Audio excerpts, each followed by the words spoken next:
Thanks so much for being here with us today. We're going to try to be finished by 8:30, and we're going to actually use about 30 minutes of this session just for Q&A. So you'll definitely have a platform to voice any questions or concerns towards the end.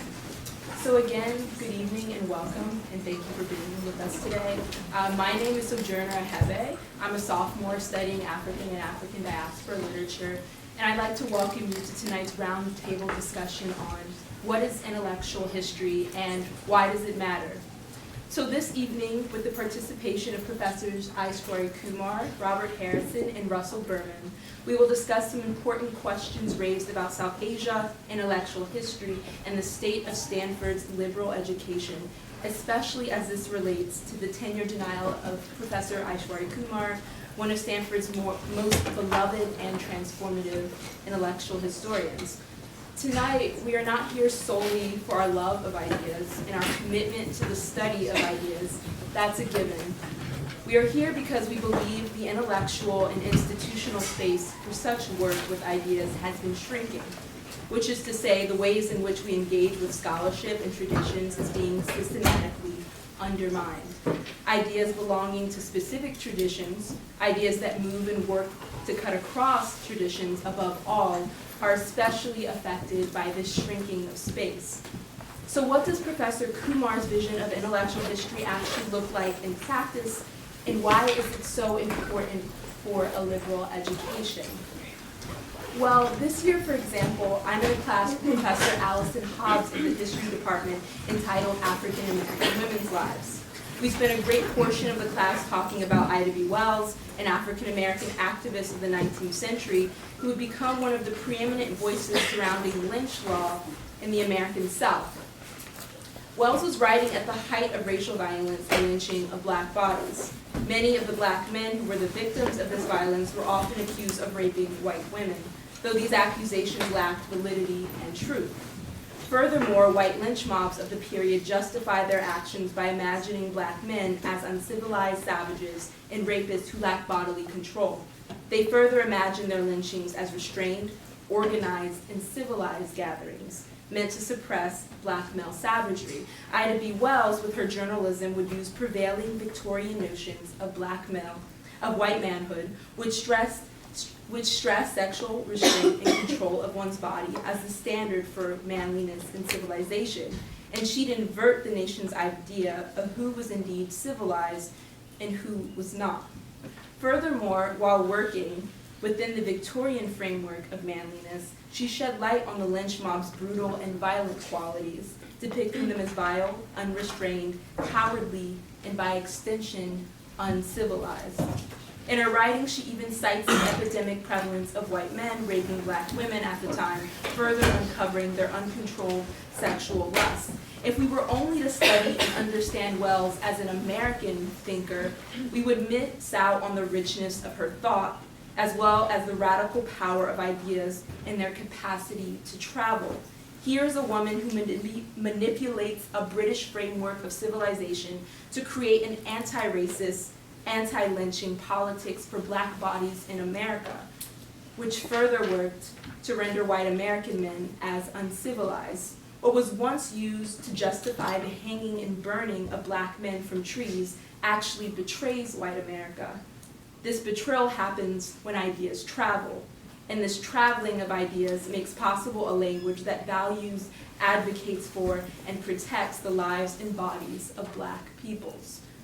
Professor Kumar provides us with a space to understand thinkers like Wells and their thought as not simply products of their own geography, but rather as products of the movement of ideas and their potential for the establishment of freedom, citizenship, and even humanity. Which is to say, we need Professor Kumar more than ever. What continues to distinguish both his teaching and scholarship is his willingness to recognize and interrogate the global South, and by extension its thinkers and their ideas, on their own terms, outside of a Western framework or gaze. This isn't to say that Professor Kumar is not interested in the West and its thinkers. On the contrary, he continuously places the West and the non-West in rigorous, often demanding conversation with one another as a way to capitalize on the movement of ideas and to imagine a practice of history that encourages the fluidity in which ideas exist and the ways both the West and the global South continue to inform each other. Global intellectual history is the craft of rendering each tradition inseparable from and incomplete without the other. It encourages us to question the unstable and delimiting categories of East, West, South, and to probe the ways in which movements of ideas work to render irrelevant our notions of civilizational borders and national identity. Do we have a space for this rigorous questioning of limits at Stanford? Professor Kumar asks us to reimagine an intellectual history that is not simply tied to geography or nation.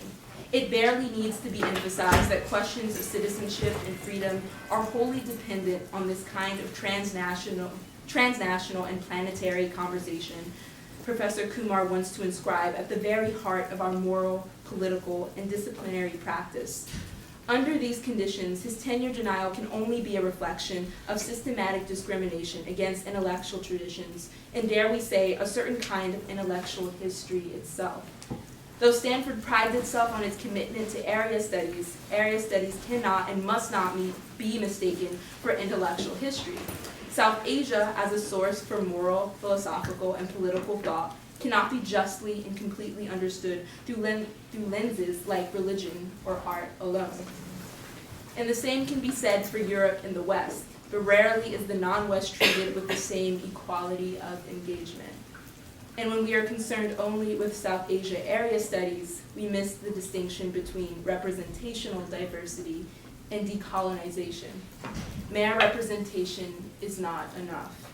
And finally, what area studies also denies us as students and as conscious global citizens is the ability to name and navigate a world that is constantly in the process of exchange. Ideas move. And it is exactly the urgency of this movement, this fluidity, that Professor Kumar allows us to locate and ask questions of. This panel tonight reflects the kind of conversation that becomes possible when we refuse to reduce ideas to their geographical boundaries and instead bring out the true force of these ideas by putting them in conversation with each other. Thank you.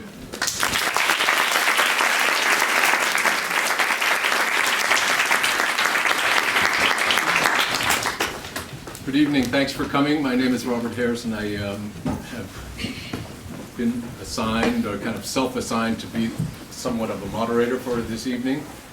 And what I will do is make a few opening remarks, offer you some of my own thoughts about the topic under discussion tonight. Then I will turn the floor over to my friend and colleague Russell Berman, and to Professor Kumar after that, but it will all be in a kind of a dialogical mode and conversation. Let me just mention, Stanford was my first job out of graduate school. It's now 30 years since I arrived here, Cornell University, and the world, as well as Stanford, is a very different place than it was in the mid-'80s, when we were still in the Reagan era, and where a large proportion of the student body here at Stanford had as its highest priority, partying and socializing and thinking about various career opportunities that would be facing them, and how to maximize their advantages in that respect. I think that now, 30 years later, we are in a very different mood. I sense it palpably among undergraduates. Certainly among the most serious and thoughtful undergraduates, and I am going to presume a priori that the most serious and most thoughtful undergraduates at Stanford are in this room tonight. And that you do not have a lot of time, that you understand that the world that we live in is in a very critical moment, and that you really don't have time for self-exploration over these next 4 years or 3 years or however many years remain to you, and that you don't have time even for what the sociologist Jeffrey Arnett called emergent adulthood, which is this new stage of life that has come into being recently, presumably about between ages roughly 20 and 30, where young people have the privilege to explore their options, their ethical options, their romantic options, career options, and so forth. And then when sometime around age 30, you can start making serious steps towards becoming an adult. I think that now the situation is one where many of you feel that there's an urgency here to understand things above all, to understand the nature of the institutions that are part of our society, to understand the foundations of society, the purpose of laws, to understand the essence of citizenship. All these things which now have become very questionable and problematic in their foundations. Understand what the obligations of citizenship is, to gain clarity about moral imperatives and political action. Again, in a moment where it seems that we are losing a basic understanding of the basic institutional grounding of our own societies, not only here in America, but in the Western world and this whole new globalized world that we're living in. I mean, it suffices to look at many of our, representatives in the government of this republic of ours to come to the conclusion that many of them really no longer understand the essence of the system.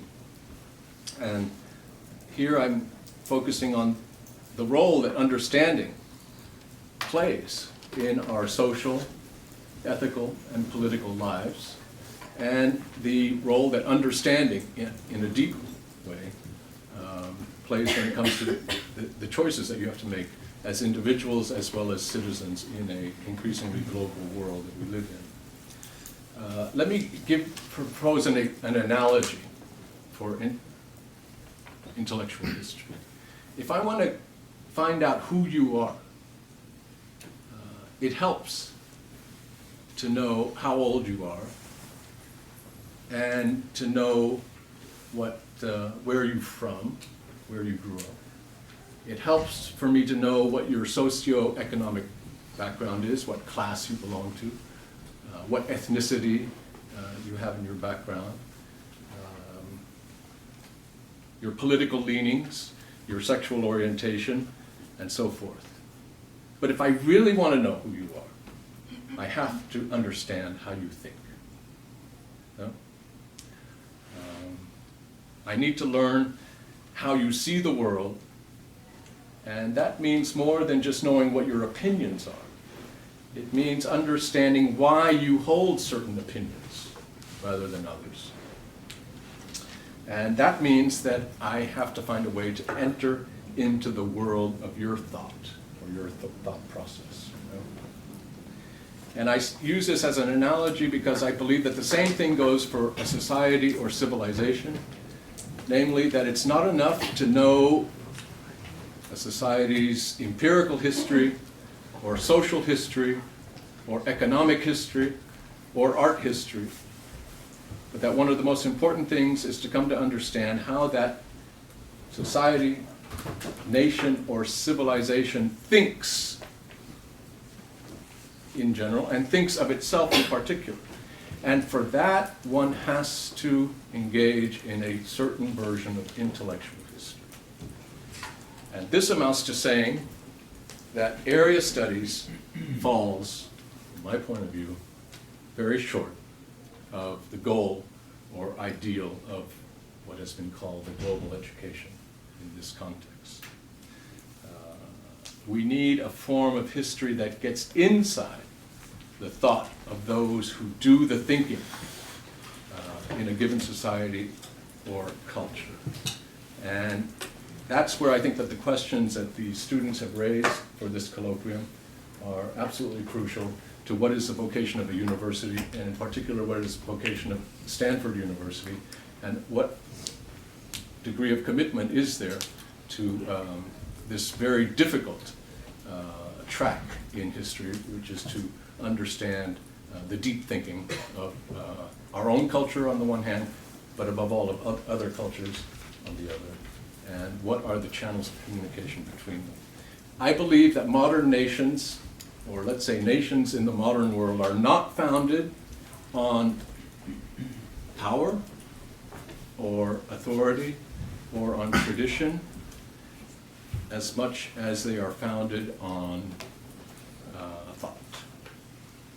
Now, what do I mean by that? Thought is a vague term. The political thinker Hannah Arendt distinguished between two kinds of thinking. She talked about thinking conducted in solitude.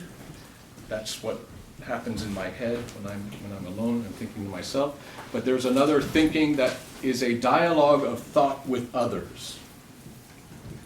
And it's that dialogue of thought with others that I believe is so important, and that this book that Aishwary has written on radical equality, Ambedkar, Gandhi, and the Risk of Democracy, I mean, he plunges right into this dialogue of thought, not only between two of the founding figures of the Indian Republic, but their thinking in relation to other people's contemporary thinking, and the thinking that went on in the tradition that goes even to the deep past of the culture in question.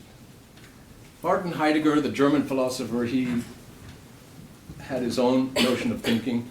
Let me just quote what he says: "Thinking does not produce practical wisdom. Thinking does not solve the riddles of the universe. Thinking does not endow us with the power to act. We live because we are living beings, and think because we are thinking beings."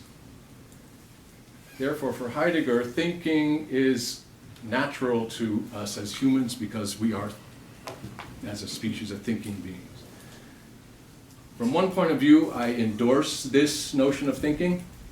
I believe that it's innate to us insofar as we're human. On the other hand, I think that Heidegger is far too zealous in his attempt to protect thinking from contamination from the social, the institutional, the political, and the ethical. I don't see how Heidegger really can say that thinking does not produce practical wisdom, because if you take the founding of the American Republic, for example, the Constitution, the Declaration of Independence, the sacred scripture of the American Republic is imbued with thought. It is incomprehensible without a heavy dose of reflective thinking. And I have to say that I, as a cultural historian, let's say, of the West, I try to understand the otherness of different periods in Western history. The Greeks had a very different notion of freedom than did the Christian era, and then we do have in the modern era, for example. So there's a certain kind of multiculturalism that has a historical extension, and yet there's also this multiculturalism that has a geographical extension in the present. And I have to say that when I read this book, and I read it carefully because Aishwary and I did a radio show, a two-part radio show, and I was intrigued. It's a very difficult book to read and to get into, because he is not cheapening, the thought of these two among the great founders, of the Indian Republic. Ambedkar had written the Constitution of India. Gandhi, of course, we know about that. And for me, it was a revelation to see what the declension of certain concepts that have a long, noble history in the West: freedom, equality, republicanism, and citizenship, and how Indian thinkers like Ambedkar had to embed these concepts in not only a political reality of their, a nation that had yet to be born through the independence movement, but also how to conjugate these essential elements of a republican form of government with various legacies in the tradition of the societies to which in which they were operating, and also to try to conjugate more the example, I guess, of Gandhi than Ambedkar, who was wrote The Annihilation of Caste, but how Gandhi had very seriously thought about how you could actually have an operative notion of equality and freedom, even within a system that was based on caste. So these are the kind of books that I struggle with, and I do it, with great gratitude, because I get a lot out of it. And one measure, I think, of that I try to bring on a book that deals with other thinkers or writers is whether those thinkers or writers themselves would admire it themselves.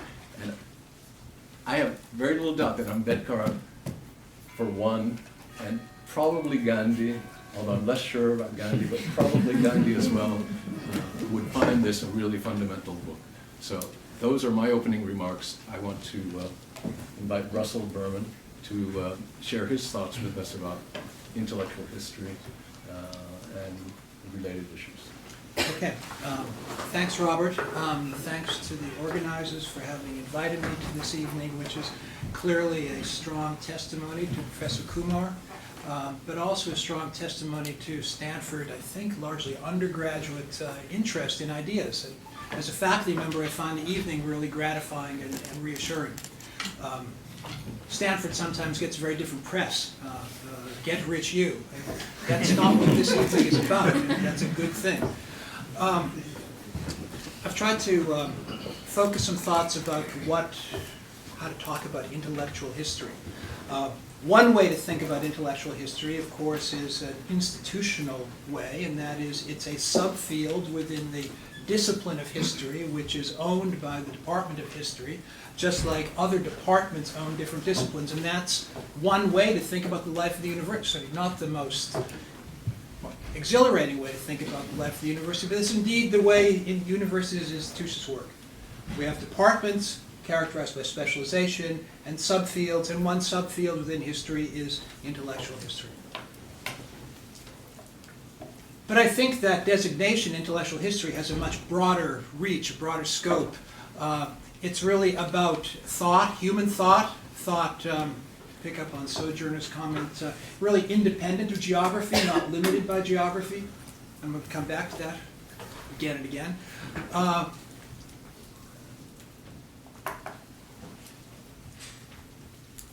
That has had a history that moves, that is not stable, and that is not rooted in one place. So what's the relationship of the university to that intellectual history? Intellectuality, thinking, reflection, mental focus on the challenges that we in our human condition face. This is something that is not restricted to universities at all. This takes place outside, in the university and outside. Sometimes we in the university, faculty and students, get caught up in the optical illusion that we're the center of intellectual life, and it does not take place elsewhere. And it's important that we always try to correct that perception. Others participate in intellectuality as well, reflecting on life. But what happens within the university, ideally, is that we can place intellectuality, ideas, singularly in the center of what we do. For the time we're in the university, for the time of your undergraduate careers, for the time of our tenure, we get to spend a lot of focus on intellectuality in the way that lots of people can't, because they're torn and pulled and pushed in directions by the vicissitudes of society. Doesn't mean they're not intellectual, but it means that we have a kind of privilege within this institution to focus on that intellectuality. Sometimes we have to think about where ideas, how ideas operate, how we can explain ideas, and maybe what we can say that we, especially in the humanities, not just the historians, but the rest of us, as we think about ideas, as we think about objectified ideas in works, that is, in books, in works of art, in pieces of music, all objectified ideas. When we think about that, we have to try to tease out what are the different aspects. Robert began by asking, how could he know about you? And he raised certain kinds of questions. Well, one way you can try to say, approach ideas is to ask where they come from. What geography? Which piece of land, which area to be studied do they emerge from? And then you treat that idea as somehow representative of, symptomatic of, that geographical plot. It's a kind of contextualism. You explain the idea by where it came from. That's not absolutely wrong, but in my experience as a teacher, as a writer, as a critic, I find that contextualist move is sometimes a way to avoid the real power of the idea by saying, oh, well, that's the way they think in France, or that's an 18th century notion. Of course, they think that way in France. It was the 18th century. Nonetheless, that contextualization, I think, is a way that sometimes the reader uses to avoid the real terror of the idea. I'm thinking now about reading of literature. Increasingly, when I teach literature, I try to reduce the contextual frame as much as possible, because I know that if I elaborate on the contextual frame, all of a sudden it's the context that is the explanation of the text before you even get to the reading. So I'm suspicious of contextualization. But I think there's another evil twin to contextualism, and I call that consequentialism. And that is when we face an idea and say, well, what's it telling us to do? Where's it going to lead us? What are the consequences of this going to be? Consequentialism is a fine position to have in ethics, maybe. Yeah. It's good or bad depending on its results. I think that's a terrible way to approach a novel. I think it's a terrible way to approach a piece of philosophy. I think it's a terrible way to approach an idea, because ideas demand the dignity of being taken seriously on their own.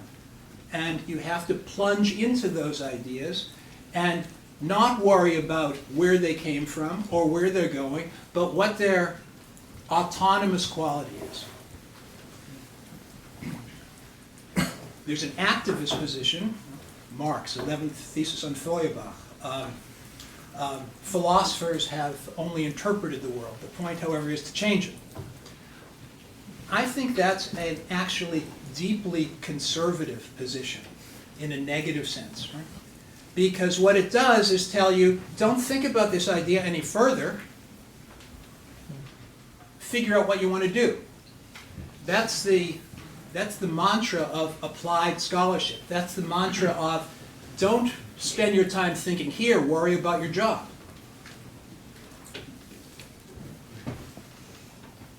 Ideas demand that you take them seriously. The university is the place where you have the privilege to take ideas seriously for a limited time and in this limited space. And I think that insistence on the integrity of ideas is actually the much more radical position. The most radical thought is the thought thinking that is most thoughtful, that is most willing to plunge into itself, take it seriously, and follow it wherever it goes. And I think that's what intellectual history ought to be about. Whether that's the way the subfield is another matter. I'm not in that department. For me, actually, the tragic issue in the discussion of intellectual history is which objectifications you think about. Professor Kumar thinks about material largely from the world of political theory, and he pieces those ideas together. I think about ideas as they're objectified in works of literature.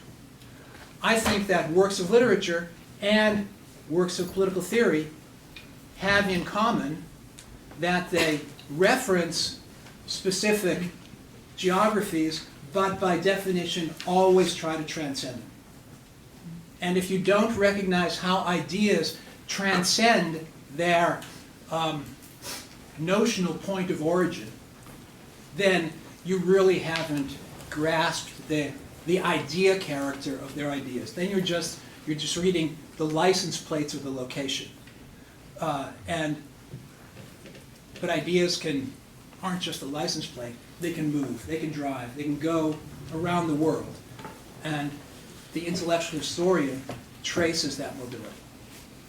So Russell, I have a question here with regard to, do I understand you correctly to say that there's a way of studying ideas for their own sake that is independent of what it might actually do for a student who, with 4 years at Stanford, has to arrive somewhere at a clarification of who he or she is as a citizen of the world or a citizen of a particular nation?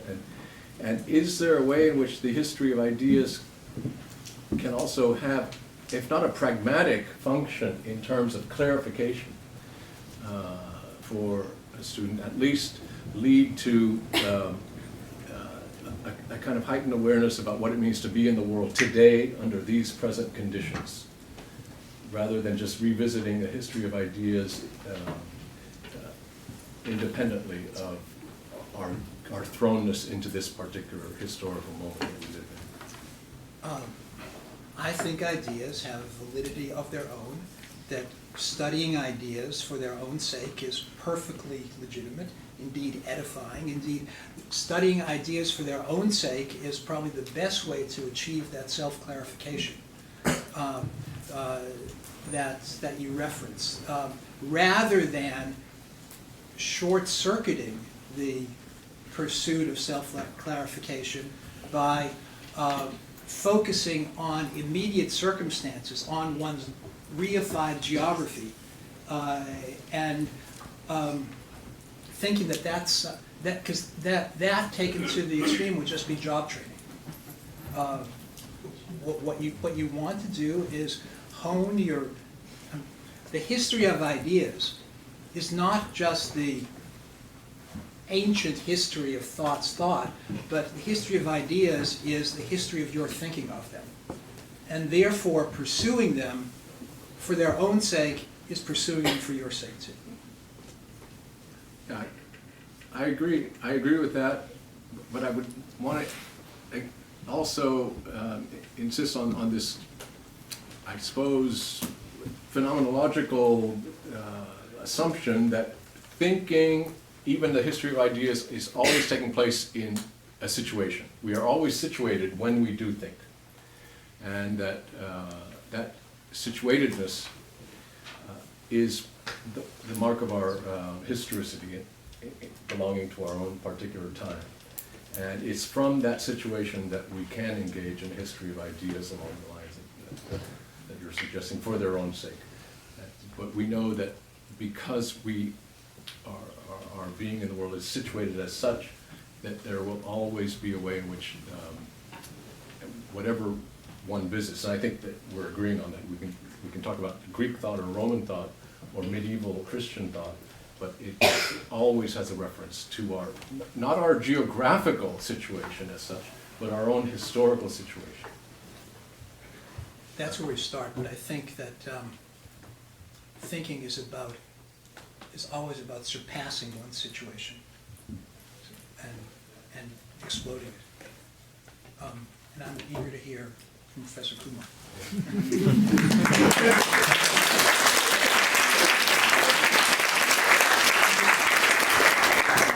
Thank you. Well, thank you all of you for coming here. It's humbling, it's an honor to be speaking to so many of you at once. Many of you have studied, and I've learned from you all. It's quite remarkable and suggestive that a university like ours actually needs to ask why intellectual history matters. But it matters because otherwise we wouldn't have been here, clearly.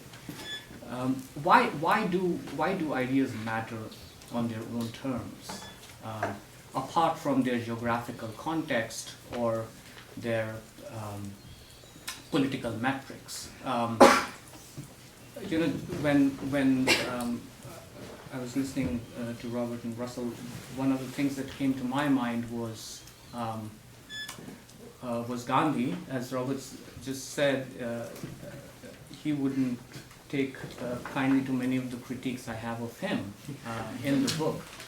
But Gandhi also was someone extremely aware of the fallibility of thought.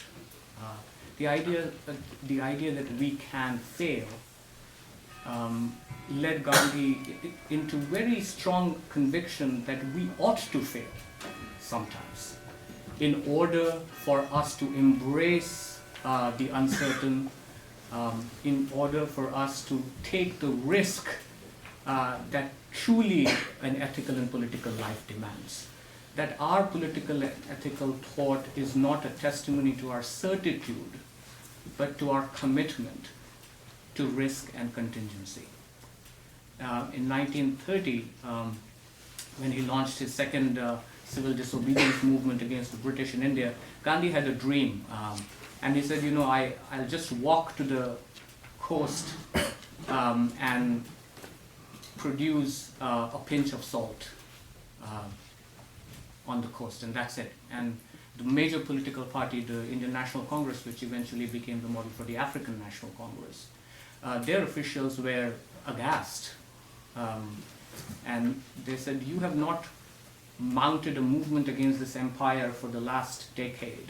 This is your first mass movement in 10 years, and this is what you want to do. Act on your dream. You just dreamt of this idea, and you will walk. And he said, yes, I'll walk. He walked, did he? And the only instruction that the satyagrahis or the passive resistors were given by Gandhi was when there was police action against them, because salt was, the British Empire is a model of modern genius. They taxed even salt because only salt was that one commodity the poorest consumed. They taxed salt. Gandhi thought that is where he could completely upend the imperial logic. So he walked, and the only instruction he gave to his followers was, when there is police action, and when you're beaten down, and when you're bleeding, the only thing I expect of you is you to not take help from the other satyagrahi, or the passive resistor. This is your own struggle with yourself, and you will not involve others in it, and you take the empire in that sense directly. Now, the theory of courage, as an intellectual historian, what really excites me about this is not the success Gandhi had, not the context of his American reception, not his awareness that the American media would be there and would eventually, it already had made Gandhi a global icon. As an intellectual historian, and this is something that we ought to think, this is why intellectual history matters, because it breaks from every single limit that context imposes on thought. Where did he get that theory of courage? Firstly, we know that the entire modern political tradition is anchored in our fear. If so many of you here have read Thomas Hobbes' Leviathan, the urtext of fear, which allows the modern state to come into existence. In that one stroke, someone like Gandhi, a lawyer who had failed so miserably, he had to become a professional petitioner, develops a moral theory of courage and action that has resonance that has absolutely no resonance to any contextual element you want to impose or trace out in a way of thinking. It does not come from the Indic tradition. It does not come from the European tradition. It eventually does find a brilliant resonance in Hannah Arendt's political thinking. But if context is our only game in town, we will never actually unpack the true power of ideas and their transformative promise. We think not in a context, but to grow out of it, to implode it. And that idea of courage, I think, is central to intellectual history. That risk is central to what we call the history of ideas. And that is a risk. That is a risk fundamental not only to intellectual history, but to democracy. That's a risk fundamental to who we are today as citizens. We are tied to certitude, we are tethered to certainty. But what really ideas are for, and what they really allow us to do, is to break from every limit that is imposed on us institutionally and disciplinarily. This will be tough. Those of you who remain committed to intellectual history, whether or not you're formally majoring in history, this will be a risk. Remember, I was thinking of Hannah Arendt's award-winning interview, where the interview begins by asking Arendt of how it feels to be a woman philosopher in a man's field. And Arendt begins her reply by saying, "I'm not a political philosopher because I'm not interested in the rights of man. I'm interested in the rights of men." But then the second sentence is even more powerful and perhaps relevant to us here. She says, "I'm not sure the political philosophers count me among them. I'm not sure I'm a political philosopher in their eyes." And that's fine with me because I would rather see myself as a political theorist. The great career of political theory starts, perhaps one might argue, with that courageous interview.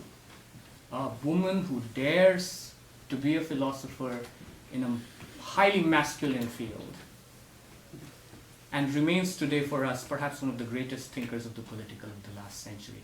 To me, that is intellectual history. Not a disciplinary ratification, but a way of being. It may sound Heideggerian, but I think you have not lived an equal life unless you have thought rigorously about equality. So, Aishwary, can I ask this?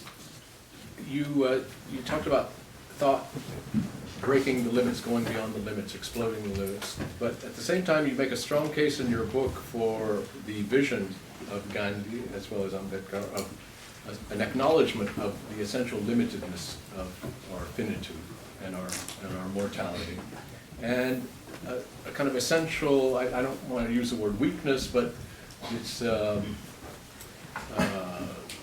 that at a certain point we acknowledge our own helplessness when forces are beyond this. So is there a way in which a certain kind of thinking helps in the recognition of this kind of intrinsic limitation of our human being? Yes, I would For think, these thinkers. yeah, for these thinkers and for thought generally, I think one of the fundamental tasks of thinking, or of what is called thinking, is to appreciate our finitude, our incurable mortality. Thought is not infinite. It might be immortal in one way, that it blows up the context from which it emerges, that it cannot be fully reduced to the framework of its time as well. We know that is what Annihilation of Caste, the 1936 book that one of the protagonists in this book writes. What we do know, however, is that any thinking must be a thinking of its own finitude. That we know that not everything will be known to us in advance, let alone be transformed in advance. But that should not deter us from thinking. The fact that nothing will change, the fact that our system of representation is compromised, the fact that today we do not know who really we are voting for, and this is a global problem, and that is what global intellectual history allows us to think through, does not mean that we will not think about the problems of representative democracy. And that too is in some senses a question of finitude. we think not to live forever, and this is why I think someone like Gandhi and Ambedkar becomes so crucial, is that they embrace courage precisely because the fear of death is the single greatest impediment to ethical action. So that raises a thoughtful question. I can maybe get Russell involved as well, which is the place of thought in the university. Because if indeed courage is the primary virtue in this context, and if courage is correlated with an acknowledgement of the fundamental uncertainty of thought, then one needs to risk thinking. Now, we have in the university context, we have an institution, called Tenure, which gives us, came into being basically to guarantee academic freedom from persecution, either through the state or from religion, mostly for the scientists who are engaged in research that was rather dangerous. But nevertheless, many of us benefit from this institution of tenure, and we're here, within that context. That, you would think, would liberate the kind of courage of riskful thinking within the university. But here's a question really for Russell. Do you think that we and our colleagues, and not only here at Stanford, but elsewhere in academia, end up embracing the freedom to risk thinking, or do we instead have a tendency to shrink away from it in timidity? There's 3 points. We have it's an institution of tenure in higher education in the United States, but of course Stanford has a particular relation to the origin of tenure when Jane, if you've heard of Jane, tried to get rid of a professor whose views were not compatible with hers. So this is really the ground zero of the tenure discussion historically. Ground zero also suggests an end of tenure. Many of us, many of you perhaps, still operate with the assumption of college life in the United States being a matter of education delivered largely by individuals who are tenured, who have that kind of job security. In fact, in the United States, this is no longer true. 70% of the instructional staff in higher education are adjuncts or lecturers or off the tenure track. So arguably, we're witnessing the dissolution of tenure before our eyes. There are going to be big changes in higher education. For better, for worse, I can't say, but a lot of people in higher education, a lot of your instructors, but many more of the instructors, of course, in public universities do not have that protection of tenure. But Robert's asking a more philosophical, or say cultural, critical question. Tenure does afford security. Job security is a good thing to have. Better to have it than not to have it. Do all faculty members take full advantage of it by pushing the boundaries of thought in their respective fields? Do all? No. Do most? Hard to quantify, probably not. Could people take more advantage of the freedom afforded by tenure than they do? I think they could, but let's not be too anti-professorial in this judgment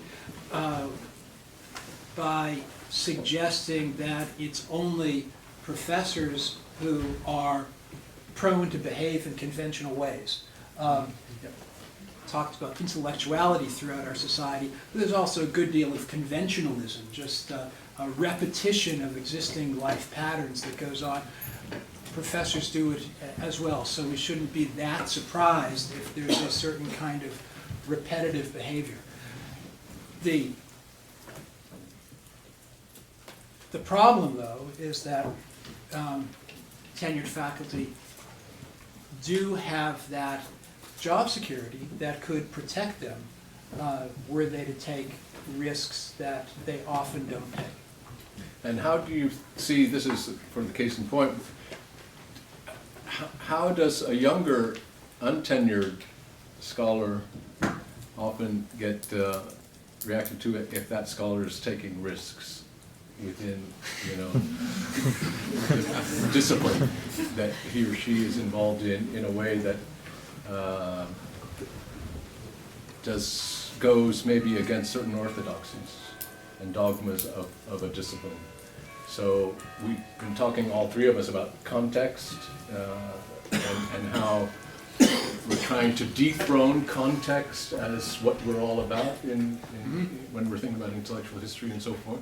But what if you're a contextualist and you believe, you know, and you've been trained for the years and context is your dogma, then a non-contextualist approach to history could, I mean, I guess one could say one is taking a risk by engaging in it within a particular institutional academic context.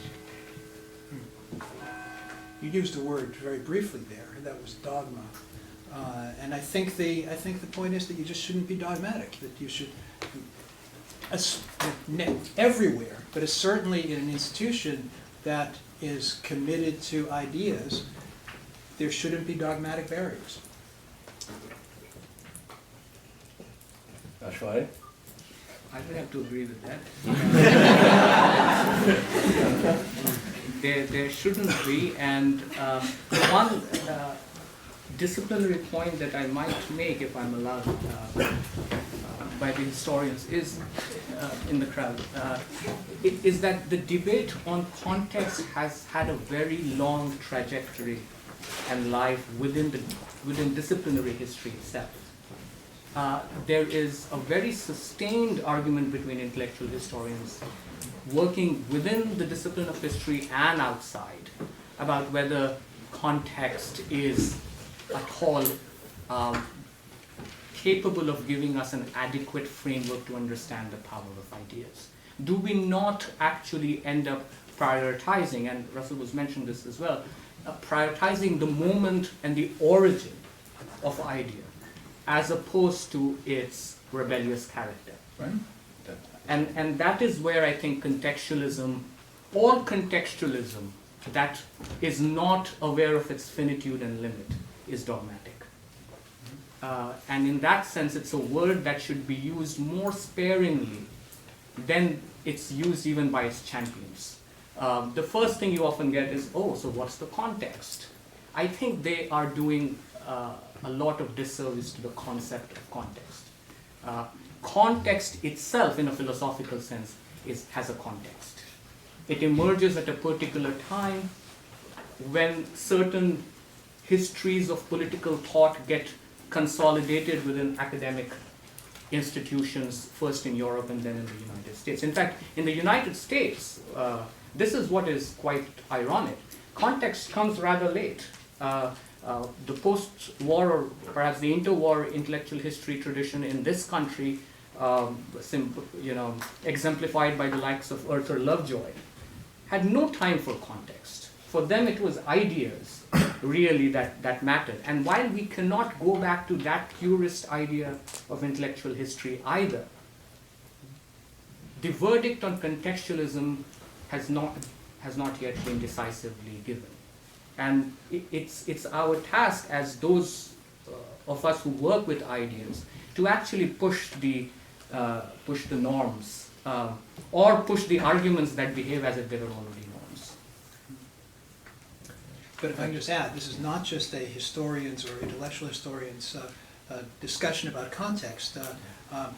Part of my life I spent in the Department of Comparative Literature, which is defined specifically as not a national literature department. That is to say, we would look at works of literature not as the French novel or the German poem, but as literature that travels around the world.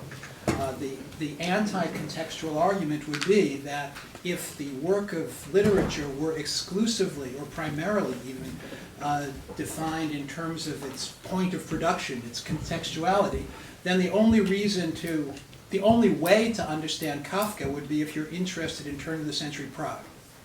Now, there are people who are interested in that. I don't mean to dismiss it. That's a legitimate kind of historical inquiry. But Kafka, I take as an example, is a text that circulates enormously, that has found validity and meaning by readers who have no idea where Prague is. That's decontextualization. So I'd like to open it up now, to questions. But let me take the measure of. Let me ask the only other intellectual historian in the history department, Paul Robinson, emeritus, who is here tonight. So, Paul, would you like to intervene? You don't have to, but I want to give you the first word before we open it up to general discussion. Well, thank you. No, I don't. I don't want to intervene. I'm listening and learning. Yeah, good for you. So, the floor is open. Yes, please. I was wondering, what do you think of the shortcomings of ideas without context? So you talked a bit about ideas that are overly contextualized, but not really thinking about the other side. You're addressing. Yeah. See, there is absolutely nothing to be lost by studying ideas in context. But there is a great deal to be lost by arguing that that is the only way to study ideas. And more often than not, contextualism ends up ratifying that dogmatic position. This is not to say that this is not to say that the Civil War had no meaning for Hobbes' Leviathan, or the brutal repression of the French Republic in Northern Africa had no implication for Frantz Fanon's revolutionary theory. But what we miss out on when we say it's only the nature of French oppression that should get the credit for Fanonian antinomy, the power of Fanon's ideas. What we miss out there is simply the universality of a struggle that makes our citizenship possible. We miss the fact that no matter what the nature of oppression that we are faced with, and Gandhi and Fanon were faced with very different kinds of oppression, let alone B.R. Ambedkar. Right? We miss what is it that actually makes us global citizens. Are we global at all if we remain committed to or anchored in geographical specificity? Does geography not matter? Very few things matter more to ideas than geography. But can geography be an anchor for ideas? Then they wouldn't be called ideas. I think that is what contextualism in its dogmatic form actually ends up doing. There is a lot to be gained by studying ideas in context. There's a very distinguished tradition for that. But that is not the only way ideas should be studied, in my view. So, yeah, a methodological question. I'm not a historian. I'm professor with the Department of Comparative Literature, and I'm also, I guess, an area studies specialist in the Iberian Peninsula. Sort of a compliment. What is to be gained by looking at context as sort of the achievement or the result of ideas, or a sort of a co-construction of people, ideas is sort of in a kind of active exchange rather than the a priori condition for thought? So what if context is what we continually achieve, negotiate, legitimate, construct through ideas, and so context becomes something that is a moving target rather than the a priori sort of condition? Can we then begin to talk about context as process and talk about it with a bit more nuance and then make it more comfortable for intellectual historians, or is this perhaps a red herring? No, it's not a red herring. I would express a lot of sympathy for that working definition of context you just proposed. Context being one of the several vectors along which an idea matures or becomes discernible as a rupture or event.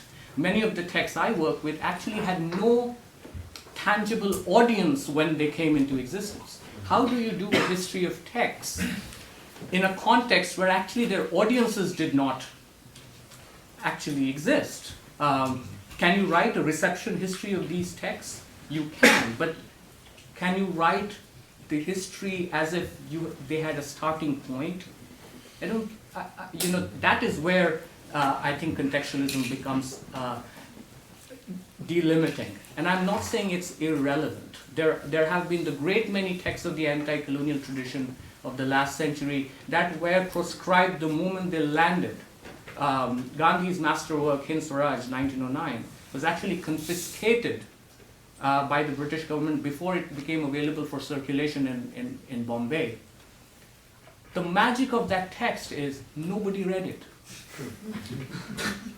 The Indian nationalists actually deplored what Gandhi was saying about freedom in that text. He was read more enthusiastically or amphibiously amongst the anarchists and the vegetarianists in London.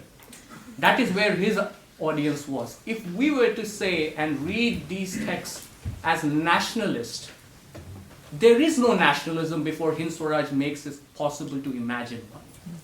And that is where context just becomes delimiting for the power of ideas.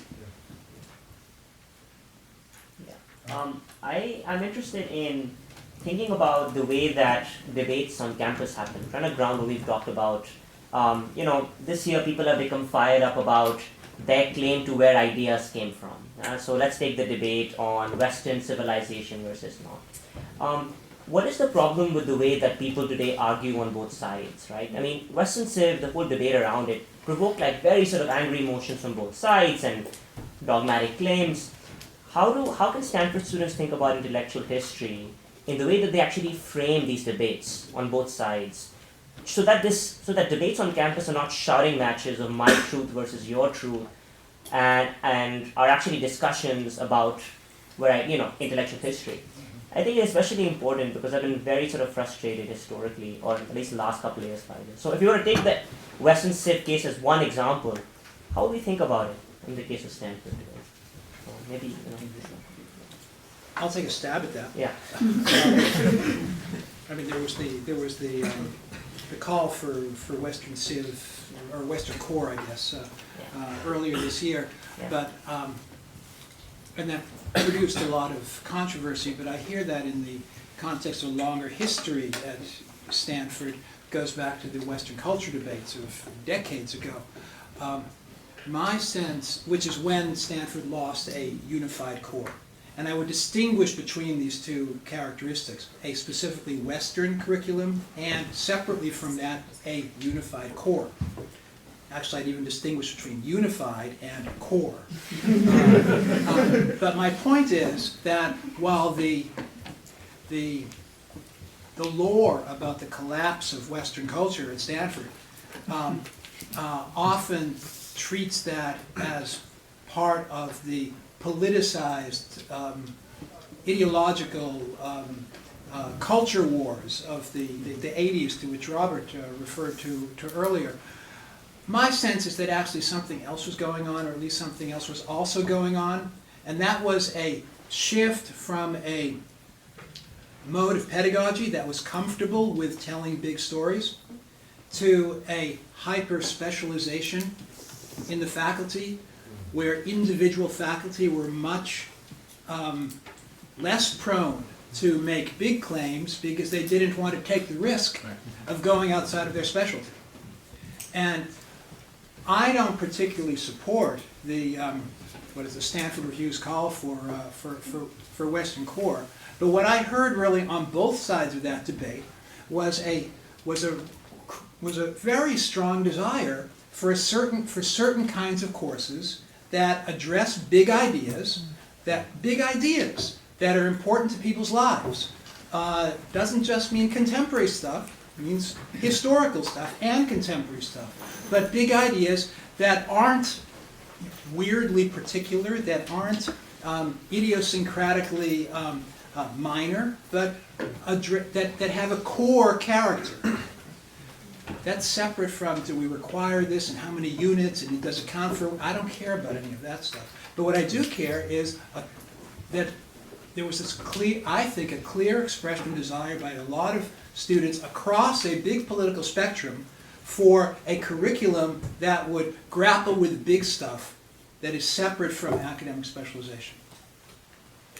Yes, and that's where I find that there's a certain lack of courage involved in these debates, because we've been around enough to know when the Western Civ debates were raging, and it was, I agree entirely with Russell about separating Western Civ from the phenomenon of the core, the unified core, or just say the core.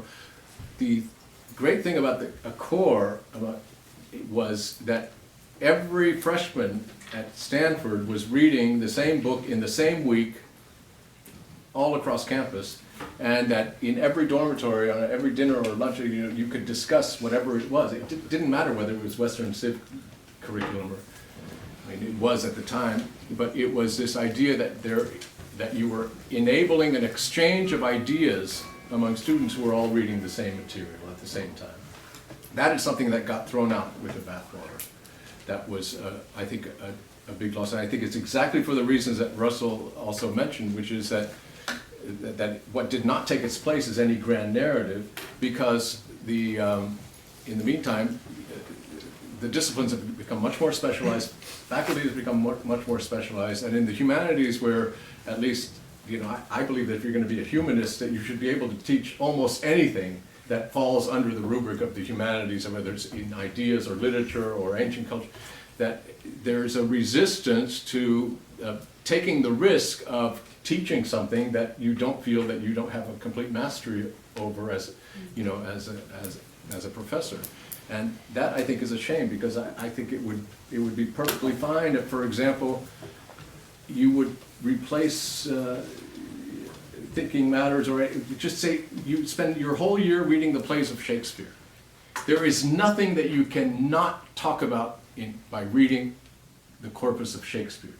You can talk about gender politics, you can talk about Marxism, you can talk about psychoanalysis, you can talk about colonial and post-colonial, everything is open to that. But try to get people to venture to teach Shakespeare when you're feeling insecure about these plays. I mean, how am I going to get a handle on it? I gave Shakespeare as an example.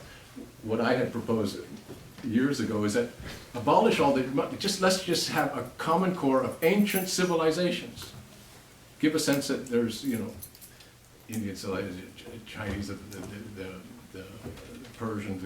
There's a whole slew of ancient civilizations that I would want to learn more about, and just de-ideologize, that whole debate, as long as everyone's reading the same thing at the same time. Because I think when everyone's reading the same thing at the same time, ideas, thought is enhanced. Can we get a question from the back?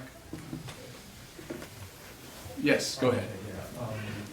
I apologize in advance for the anti-intellectual turn of my question.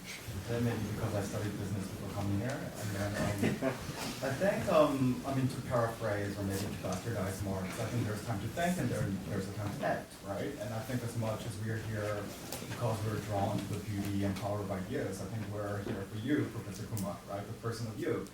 And then, so I'd like to ask you, since the finals are near and then we're going to be getting out soon, what we as students and community members can do for you until we leave. And then also to Professor, so you mentioned you've been here for 3 decades, right? So I'm sure you've seen a lot of data points of tenure denials and then the various responses from the students and faculty, and what wisdom you get from what you've seen over the past 3 decades. Well, thank you. I'm really, as I said, I'm really honored. Simply, even for you making the time to come here. I will take a risk and go back to Rehan's question. And Gandhi was once asked, Mr. Gandhi, he was in London and he was asked, Mr. Gandhi, what do you think of Western civilization? And he said it will be a good idea.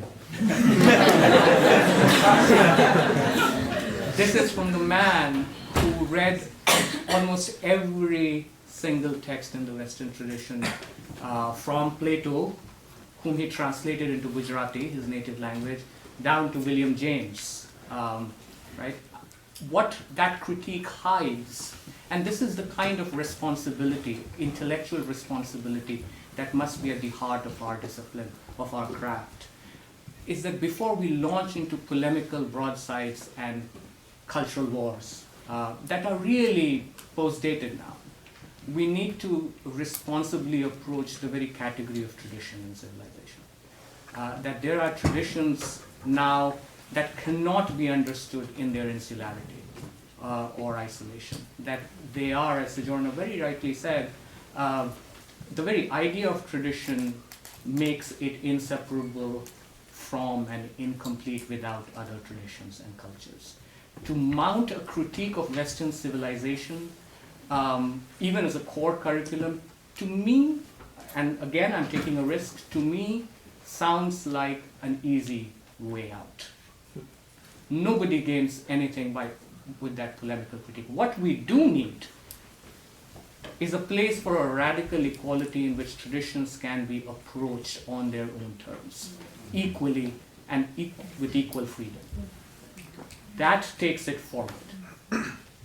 Polemical clarity and incandescence are often easy, rigorous study of texts and traditions difficult. This is going to be a long haul for a university like ours. We have to recultivate that. We have to stop being apologetic or defensive about our commitment to texts and ideas, especially during exam time. I am very sure there is no exam you cannot crack if you have read carefully. And this relates to the kind of argument about phenomenology that Robert was making as well. And I said it in another sense. We think about big concepts, freedom and equality and justice and citizenship. But to think is also to act. They are not separate, right? I see the moral impasse you are referring us to. And I would say the only way to break out of that is to deny or refuse that very classical distinction between sensibility and intelligibility. We can, in the end, think together about traditions equally without separating the rigorous art of thinking from the demanding task of changing our world, including our campus. And that can happen. If these numbers are a testimony, that can happen. We are here because we believe that ideas are not separate from action, that they are the core of it. Do you and Russell believe that ideas are intrinsically universal and cross-cultural or transitive, and that anyone who engages a level of deep thought can be understood in the ideas by someone from very different cultures? In other words, is there such a thing that as the universality of, in the 18th century would have been the universality of reason, or what the Greeks would have called the logos? When I read radical equality, I find that I start believing more and more that, yes, at a certain level of thinking has a way of transgressing boundaries, cultural, geographical, and so forth, and that there is a kind of universal language that thinking could speak, and that would make the kind of dialogue and conversation you're referring to possible.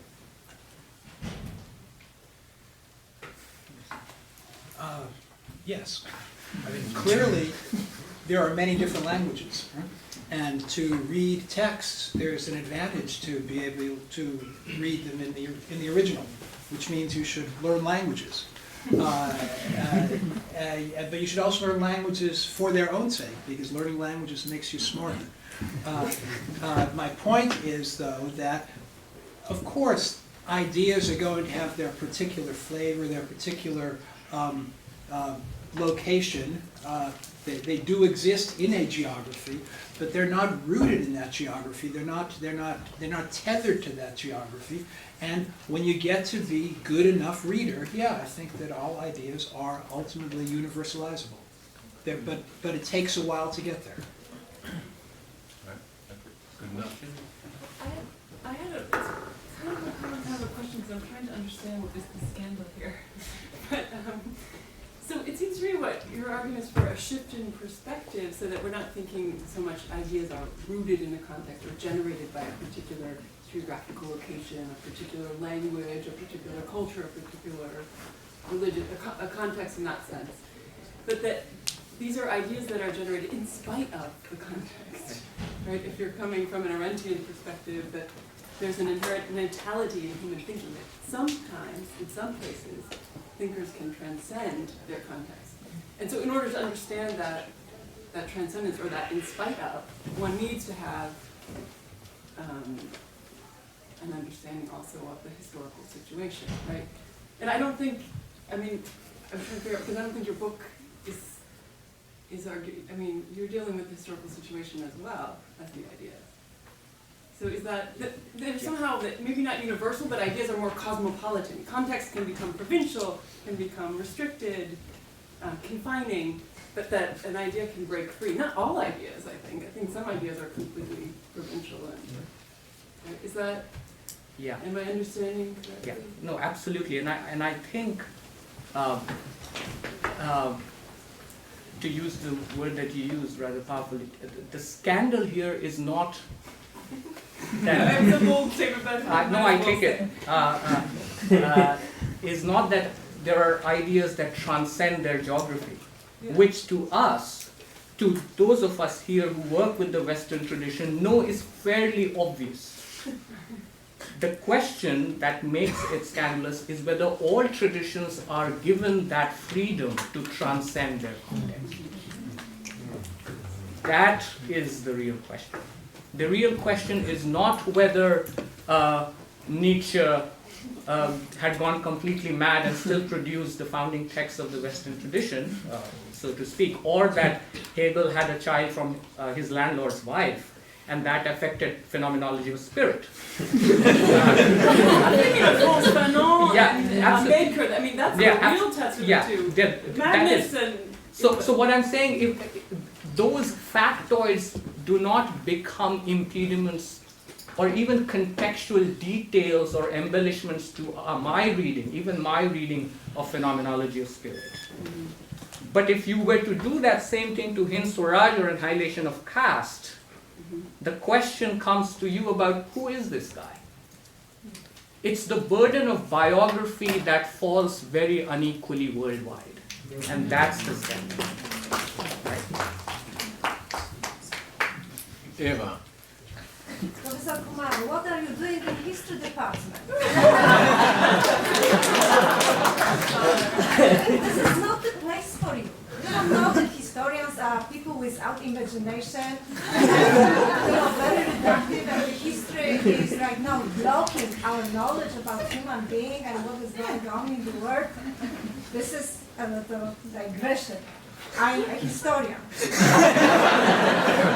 who emigrated long time ago to art history department, to anthropology, and to many different fields. So what I would say, what I'm missing at Stanford history department is the course about epistemic justice. This is, I think, very, very important topic that has to be addressed sooner or later. I think that you are a perfect person to teach such a course, on a global scale, of course, instead of history of civilization.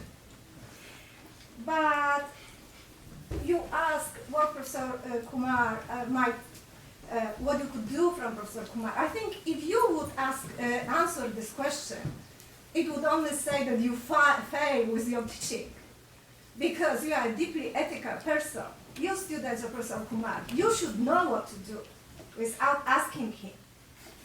So I wonder, what is the outcome of this meeting? Are we going to talk about history of ideas and intellectual history, which we know that historical departments do not like because they are anti-theoretical everywhere. I'm from Eastern Europe. So my question is, and this is a rhetorical question, what are you going to do with that? Are you going to leave it, or are you going to occupy?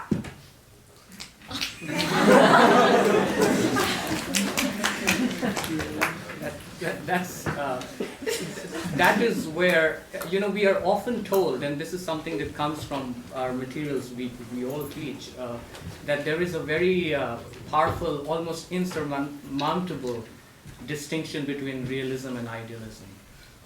And I think these students here have proven that's not always valid. And what I think perhaps I share most deeply with Professors Berman and Harrison is the immense pride we take in our students, whether they're going to be historians or not. I certainly hope some of them do become historians of the kind of history that I really cherish. But from here on, I think it's also about them, because this question, these debates, these arguments we are having transcend one case. It's an entire logic of thought we are taking on here, that these young students are taking on here. And I think this will go on. This must go on. I will end by simply saying, or recollecting an ironic factoid here. 1891 was the birth year of both Stanford University and B.R. Ambedkar. They are both celebrating 125th years of their life. It's a very important event that we just had here at Stanford, for that coincidence and serendipity alone. And I think that has a lot of value for history. Yeah, can I add also, there's two things. One is, as Hannah Arendt said, when you act, you never know what the consequences of an act is. That's what natality is. There's initiation. And a gathering like this, one never knows what will be the ultimate events that might come about. We might not even know on the surface. It might be an underground way of working itself out. And the other thing is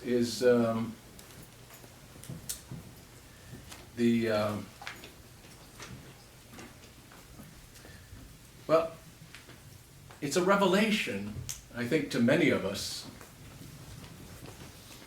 older folks, that how important the history of ideas is for this generation of students here. And I can't imagine having, this is going back maybe earlier to your question, not exactly your question, but you say for someone who's been around for 3 decades, I can't imagine that a decade or 2 or 3, certainly not 3 decades ago, that there would have been this kind of concern, turnout, and this concerted action on behalf of, not as Aishwary just said, just one intellectual historian, but on behalf of intellectual history and the need for intellectual history. And if Eva is right that an intellectual historian like Kumar doesn't belong in the history department, well then maybe history departments have to change. And maybe this is one way of signaling that need for a change. So we have time maybe for one more question in the back. My question is about consequentialism. At the beginning, Professor Berman sort of poo-pooed applied scholarship and consequentialism in general.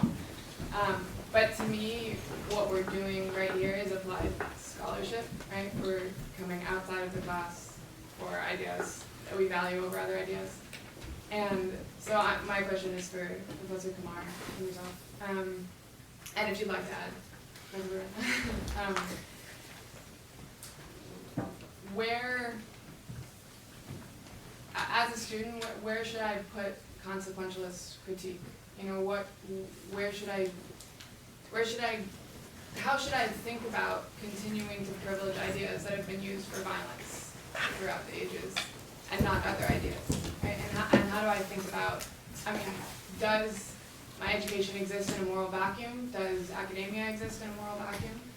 Right? I mean, where do we see ourselves in that realm? And where do you see your scholarship? Just a brief preface to Professor Kumar's answer, which I'm sure is forthcoming. This is consequentialism. I think this here, this evening, is it's been worthwhile for its own sake, for the thoughts that it has generated. And we don't know where they're going to go. I'm not clear at all that they're going to lead to particular actions. but they've certainly led to a clarification in my mind along the lines of what Robin said, of this passion for not just history of ideas, but for ideas. This would not have happened 20 years ago, and it's an interesting phenomenon. I think the question is what should you do? I put that in relationship to the earlier question about the core, and I think that you should demand more of us, of the faculty. If the analysis is correct, that the reason why we don't have the core, aka big idea courses, or sufficient big idea courses, the reason for that, because of a predisposition towards specialization on the part of humanities faculty, students should demand more.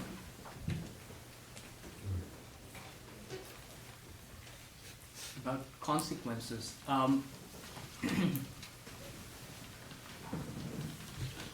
To think about the moral consequences of our action and for ideas that have been used for morally illegitimate purposes. And here one can think not just of democracy, but freedom itself.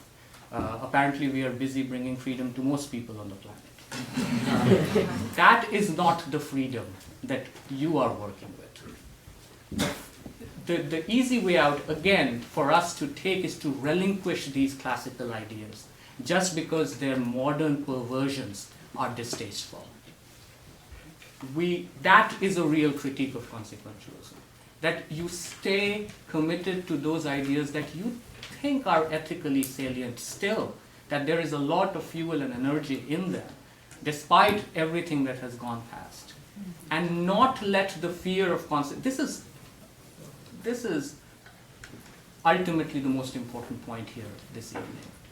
That simply the insurmountable nature of your opposition or the authority you take on should not deter you from thinking about what truthful action really involves. That is a break from consequentialism. Consequentialism is not, we should worry about consequences. Things about empire or freedom or colonization and brutality, they are relevant. But they are, by saying or by claiming that they are the final game in town, we are losing too much and gaining too little. It's to not let ends or the inevitable deter us from taking the risk of democracy. That is fundamental. To all of us and to historians. Well said, Kumar.